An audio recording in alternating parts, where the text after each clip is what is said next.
My next guest is an advocate of endings. From the big endings to the small ones, he says they are important for the new beginnings. So as we end this year and start to transition into a new one, it's important we end the year right in order to begin the new year better. Host of KSL Radio's Inside Sources, Boyd Matheson, is here to tell us how. Great to see you, my friend. Great to see you. That's an interesting title to consider, an advocate for endings. Most of us resist endings. Yes, we do. Or at least we feel, I think, some, fear or sadness or grief toward the idea. You celebrate it. Yeah, endings matter, and that's something I learned from my dad.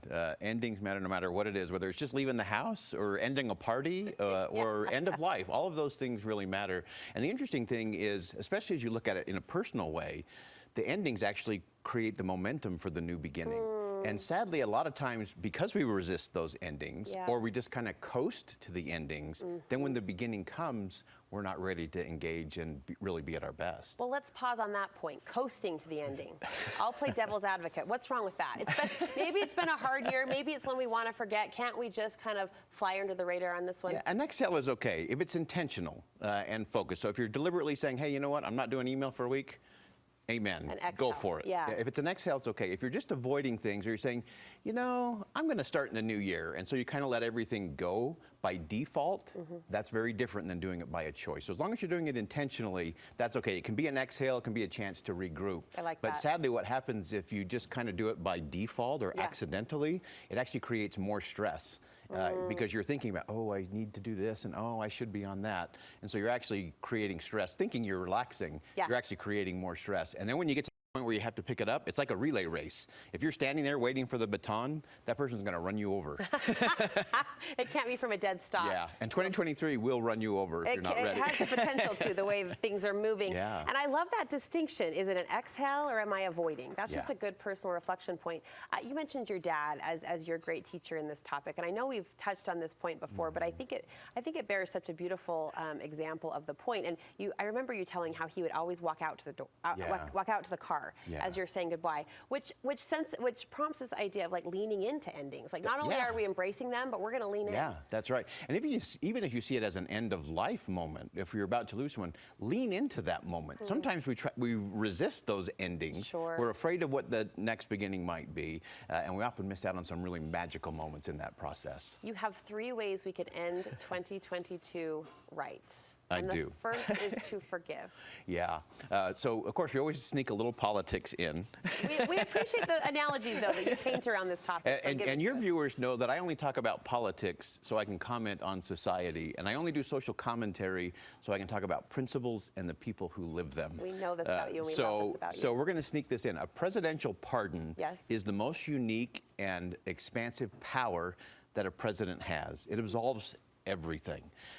And we all can do the same thing. There is great power in forgiveness, in granting a pardon. Sometimes we joke because we talk about presidential pardons and turkeys at Thanksgiving that get to go and live at some university for a while. Bless them all.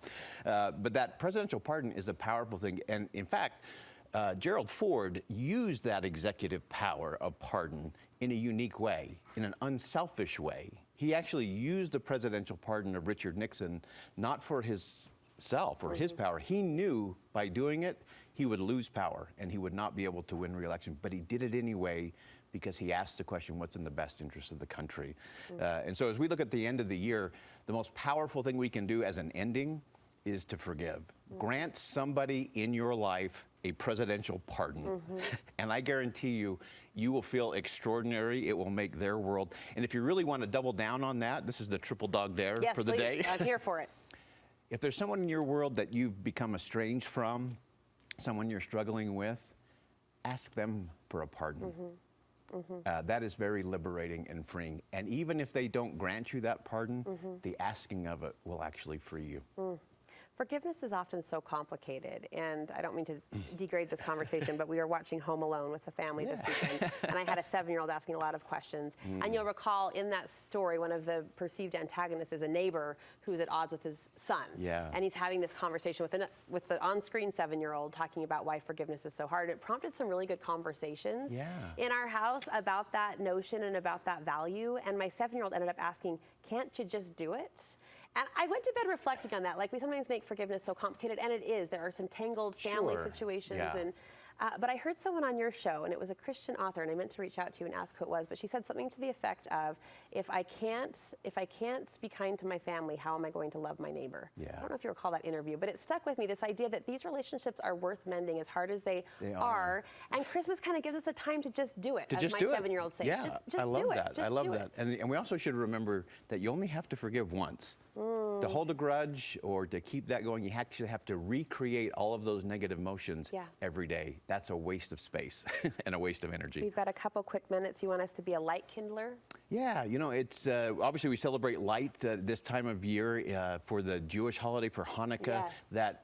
That menorah is so beautiful, all those lights. But the middle candle is the important one, the shamash. It's the helper candle that lights all of the other candles. Albert Schweitzer, I think, said it best. He said, in all of our lives, there comes that moment where our inner flame goes out. And then it bursts into flame when we come in contact with another human being. And we all should be thankful for those who rekindle that inner spirit. I love that, Boyd. And so very intentionally, we can be light kindlers to those around us. And cause that burst in the hearts of those we love. Finally, you want us to see, say, and do. And if you listen to Inside Sources, and we hope that you do, you hear Boyd close your show every day with the same line. Give it to us. Yeah, it was amazing. I was trying to think of something how to end the show when we first began almost 3 years ago. Yeah. And we literally got to the commercial break, and I had nothing. The day of the show? Day of, the premiere? And I remember sitting there, I had my folder open, I just started scratching words, and I still have the paper, and I wrote down, see something that inspires, say something that uplifts, and do something that makes a difference. I never asked you how that happened. And we've been doing it ever since. And so do that simple thing of see something that inspires, and not just in the beauty of nature and what's around us. See something that inspires in your coworkers, in your family, in your children, in your neighborhood. You can always see something that's inspiring. We can all say something that uplifts.